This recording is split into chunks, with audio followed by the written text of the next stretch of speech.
Marie Antoinette revisited in new drama. She did not say, "Let them eat cake." The misattributed quote is shorthand and side-eye for Marie Antoinette 1755–1793, the decadent queen of France who lost sight of the starving masses who could no longer afford bread. After the French Revolution, her life ended at age 37 at the guillotine. Was she really that bad? The PBS series Marie Antoinette, written by Deborah Davis, The Favorite, gives a fictive, feminist consideration in an 8-episode season premiering March 19. I'd need a degree in European history to debunk or confirm the twists and turns of royal houses and their power plays through marriage, but I know Marie Antoinette was no romantic princess bride when she married France's dauphin, the future Louis XVI, King of France. Royal marriages were all about working abroad for the family business. Hapsburg Empress Maria Theresa sent her 14-year-old daughter from the Vienna palace to France's Versailles in the spirit of any monarchy, to heal rifts, secure alliances and gain political influence across empires and borders. There will be no bloodshed this first season, which focuses on a cutthroat court. The thrill of luxury dresses in the season include Dior designs, and the very awkward teenage marriage of Marie Antoinette, Amelia Schule, Berlin Dance School, and Louis Cunningham, Bridgerton. With pressure to continue the Bourbon line and secure the Franco-Austrian alliance, Marie Antoinette must follow the complex rules of the French court while attempting to charm her reluctant king-to-be.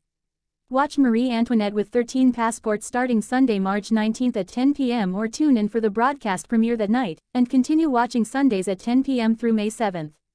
Marie Antoinette is just a teenager when she's forced to leave Austria to marry the French dauphin. Once she's the dauphin, she must produce a Bourbon heir to secure the alliance between France and the Hapsburg Empire of Austria. It's no fairy tale come true, and she's as unprepared for her job as her awkward teenage husband is. How will this free spirit react to Versailles with its ridiculous rules of etiquette? This fashion-forward woman is going to have free reign in her wardrobe, at least. Marie Antoinette realizes that producing an heir will not be straightforward. She turns to Madame du Barry, the king's mistress, for support. But the favorite begins to see the dauphin as a rival for the affections of the King James Purefoy. There can't be two queens. The royal family goes on holiday at Fontainebleau to escape stifling Versailles. Marie Antoinette discovers Madame du Barry's plan to welcome the betrothed of Louis's younger brother, Provence Jack Archer. Now there's competition to literally deliver a male son to secure the French throne. Marie Antoinette's escalating hostilities with du Barry threaten her relationship with the king. If only Call the Midwife could reach back through the ages and provide the young couple sage and gentle advice on reproduction. Marie Antoinette and Louis are about to make their first official visit to Paris. But when the King Louis XV becomes seriously ill, the succession suddenly becomes a reality. Du Barry knows that if she doesn't protect herself from the future Queen of France, her time at Versailles will be over. Her husband Louis is now King Louis XVI, and Marie Antoinette is determined to launch her reign as the Queen of France. First steps: organize a glittering inauguration ball and convince Louis to choose her pro-Austrian candidate as his new prime minister. But their marriage hits the rocks when Louis isn't prepared to let his Austrian wife dabble in French politics. Episode 6. Deus Ex Machina.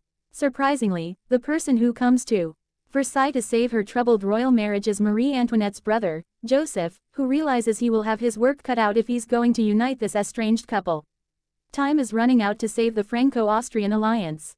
Episode 7. The Ostrich Bitch. Marie Antoinette is pregnant at last.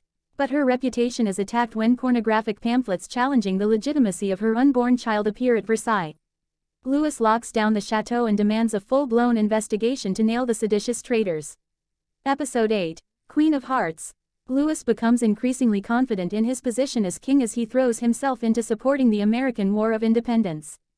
Meanwhile, Marie Antoinette embraces life at the Petit Trianon, a chateau on the grounds of Versailles where she overspends on decor and becomes enamored by a familiar face, Count Axel von Fersen. The musical Les Miserables is the extent of my familiarity with French political revolution, but Marie Antoinette was caught up in the French Revolution, which I'm assuming will be the diamond necklace clutcher of Season 2. The Victor Hugo novel and the musical take place 2 decades after our heroine's demise, between the Bourbon Restoration and what's known as the July Monarchy. Our 6-episode dramatic adaptation Les Miserables can be your post-Marie Antoinette binge. To spend more time in Marie Antoinette's home court, stream The Empress, an Austrian series that follows the rise to power of her mother, Maria Theresa, who claimed the title of Holy Roman Empress for 2 decades. For a deep dive into Marie Antoinette's true history, historian Lucy Worsley delivers both facts and fun, including both accurate and sometimes cheeky reenactments.